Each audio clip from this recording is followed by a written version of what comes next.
Hello guys, this is Sakto Dimitri and I'm not happy because my classmates are around.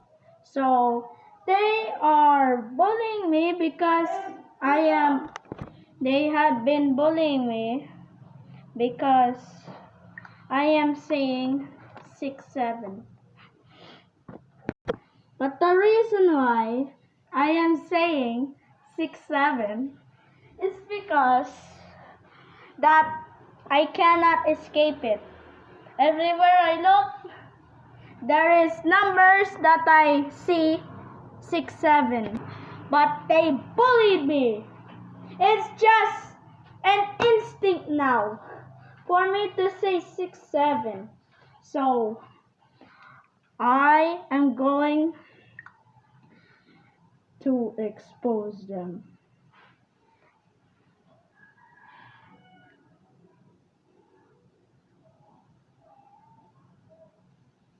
What the? So I just retook the video. And this is the video. You see that red ball right there? That is 6'7". That is the number 6'7". So I'm not assuring or not understanding why Zach made that video and thinks I only know 6'7". So he thinks that my grades are low, but actually my grades are high. In fact, even though I am saying 6'7" all the time, I still get high scores. Like, what's the problem? To my viewers that say 6'7" all the time, just be yourself. And the 6'7" haters, get up! Di pa rin nahinto sa kaka 6'7" niya. Oo sir, opo sir. So, what they're saying is actually correct. Well, as I said kanina, whenever I hear 6'7" or see 6'7", I just say it.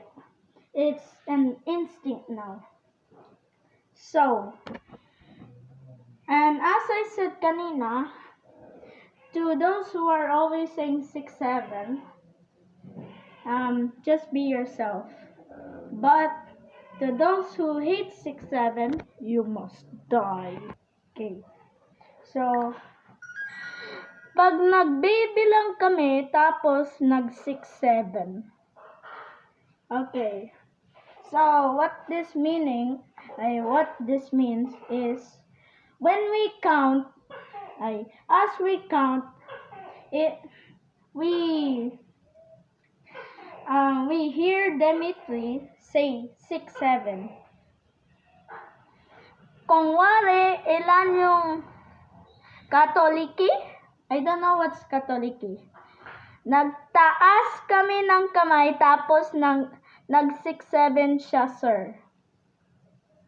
I don't know what he's talking about. Okay, next. Madami na rin nagagalit sa kaka 6'7" niya, sir. So that is correct. But I am sanay. In fact, saying 6'7" is a way to cope. I'm just saying 6'7", and that instantly makes me laugh. While others say, yeah, they say it, especially in Diego. Okay. Nagkukumpisal kami, sir. Sabi niya, kanto. So, the reason why I said that is because I heard it from Jacob. Tara! Kain na tayo ng pansit kantot. I said, ano yung pancit canton? And he said, pancit canton. So I removed the pancit, and now I got canton, which I didn't mean. Which I didn't notice that it was a bad one. So wait, I remember that when sister told me to change seats, I borrowed.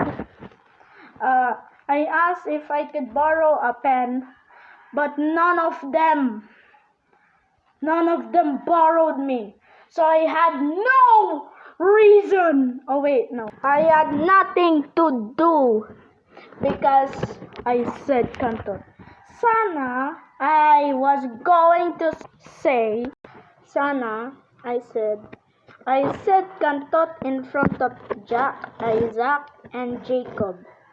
Well, sana, I said that, but they didn't borrow me a pen! Okay, so next. Napagalitan siya kay Sister Sir. Yeah, that was it. That's why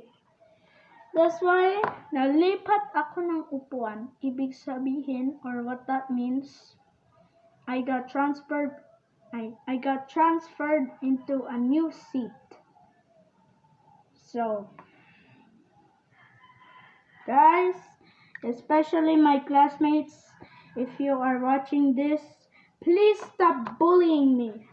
Because, as you heard kanina, hindi ako titigil magsi-6-7. Kasi, instinct ko na magsabi ng ganyan. So, kapag narinig nyo na sinabi ko 6-7, hayaan nyo na lang ako. Wag mo ako pagalitan lang! And if you mind all the time and try to stop me multiple times, I'm going to locate your location. So, that's all for today. And guys, if I say 6-7 tomorrow, please cope with it because now that is my instinct. Well, if you say I am saying 6-7 all the time, at least I don't say that in my I don't say it in one specific subject. Yeah. So stop saying that I say 6-7 all the time. Stop saying that because that infuriates me and that makes me want to kill you. And I have one thing to say about the lost and found box. Say to Ma'am Shirley, bakit niya like, when the vice president did not get elected and I put the lost and found box early, Ma'am Shirley just accepted it. Pero one day, when the vice president finally got elected, Ma'am Shirley removed! So as a result, I'm going to make another one. So if you all don't mind, I'm going to make a lost and found box that there would now be rules at the back.